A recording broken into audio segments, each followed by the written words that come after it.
কিতাবের মধ্যে আছে কোন বান্দা যখন বলে সুবহানাল্লাহ, বলেন তো,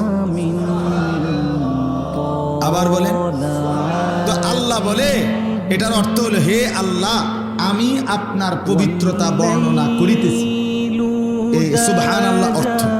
তো আল্লাহ বলে আচ্ছা মাশাআল্লাহ বান্দা তুমি আমার পবিত্রতা বর্ণনা করছো, আমি তো এমনিতেই পবিত্র, তুমি বললেও না বললেও তো ঠিক আছে, সাব্বাহতানি তুমি আমার পবিত্রতা বর্ণনা করেছো, চলো উসাব্বিহুকা আমি তোমারে পবিত্র বানায় দিলাম।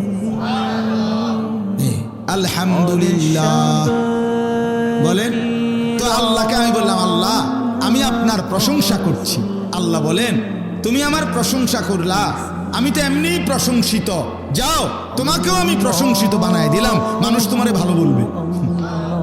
জিকির করে দেখো তোমারে দেখবা মানুষে ভালো বলবে, কোন লোকটা নামাজি, লোকটা আল্লাহ বলে, লোকটা জিকির আজকার করে, বলবো মানে আল্লাহ জিকিরের বরকতে